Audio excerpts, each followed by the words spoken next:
ಕನ್ನಡ ಚಿತ್ರರಂಗದ ಖ್ಯಾತ ನಟರಾಗಿದ್ದಾರೆ ದರ್ಶನ್ ಅವರು. ಕೊಲೆ ಆರೋಪದ ಮೇಲೆ ಪರಪ್ಪನ ಅಗ್ರಹಾರ ಜೈಲು ಸೇರಿದ್ದು, ಜೈಲಿನಲ್ಲಿ ದಿನನಿತ್ಯ ನರಕಯಾತನೆ ಅನುಭವಿಸುತ್ತಿದ್ದಾರೆ. ಒಂದು ಕಡೆ ನಟ ದರ್ಶನ್ ಅವರಿಗೆ ಬೆನ್ನು ನೋವು ಕಾಣಿಸಿಕೊಂಡಿದ್ದು, ಮತ್ತೊಂದು ಕಡೆ ಇದ್ದಕ್ಕಿದ್ದಂತೆ ದರ್ಶನ್ ಅವರ ತಾಯಿಗೆ ದೊಡ್ಡ ಆಘಾತವಾಗಿದ್ದು, ಜೈಲಿನಲ್ಲಿ ದರ್ಶನ್ ಕಣ್ಣೀರಿಟ್ಟಿದ್ದಾರೆ. ಹಾಗಾದರೆ ಅವರ ತಾಯಿಗೆ ಆಗಿದ್ದೇನೋ ಅದೆಲ್ಲ ಸಂಪೂರ್ಣವಾಗಿ ನೋಡೋಣ ಬನ್ನಿ.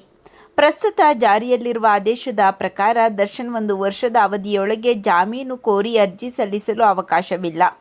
ಆದರೆ ಈ ನಿರ್ಬಂಧದಿಂದ ವಿಚಾರಣೆಯ ಪ್ರಕ್ರಿಯೆ ಮತ್ತಷ್ಟು ವಿಳಂಬವಾಗುವ ಸಾಧ್ಯತೆ ಇದೆ. ಜೊತೆಗೆ ವೈದ್ಯಕೀಯ ತುರ್ತು ಪರಿಸ್ಥಿತಿ ಅಥವಾ ಮಾನವೀಯ ನೆಲೆಯಲ್ಲಿ ಜಾಮೀನು ಕೋರಲು ಅವಕಾಶ ಸಿಗುವುದಿಲ್ಲ ಎಂಬ ವಾದವನ್ನು ದರ್ಶನ್ ಪರವಾಗಿ ಮಂಡಿಸಲಾಗಿದೆ. ಅರ್ಜಿಯಲ್ಲಿ ನಿರಂತರ ಬಂಧನದಿಂದ ತಮ್ಮ ವೃತ್ತಿ ಜೀವನೋಪಾಯ ಹಾಗೂ ಕುಟುಂಬದ ಮೇಲೆ ಗಂಭೀರ ಪರಿಣಾಮ ಉಂಟಾಗಿದೆ ಎಂದು ದರ್ಶನ್ ಹೇಳಿದ್ದಾರೆ.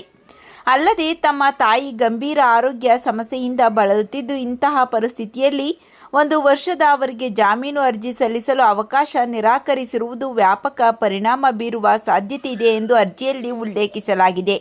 ಹೀಗಾಗಿ 1 ವರ್ಷದ ಅವರಿಗೆ ಜಾಮೀನು ಕೋರದಂತೆ ವಿಧಿಸಿರುವ ನಿರ್ಬಂಧವನ್ನು ಸಡಿಲಗೊಳಿಸಿ ಅಗತ್ಯ ಸಂದರ್ಭಗಳಲ್ಲಿ ನ್ಯಾಯಾಲಯದ ಮೊರೆ ಹೋಗಲು ಅವಕಾಶ ನೀಡಬೇಕು ಎಂದು ದರ್ಶನ್ ಸುಪ್ರೀಂ ಕೋರ್ಟ್ಗೆ ಮನವಿ ಮಾಡಿದ್ದಾರೆ. ದರ್ಶನ್ ಅವರ ಮನವಿಗೆ ಕೋರ್ಟ್ ಯಾವ ರೀತಿ ಉತ್ತರ ಕೊಡುತ್ತೋ ಕಾದು ನೋಡಬೇಕು.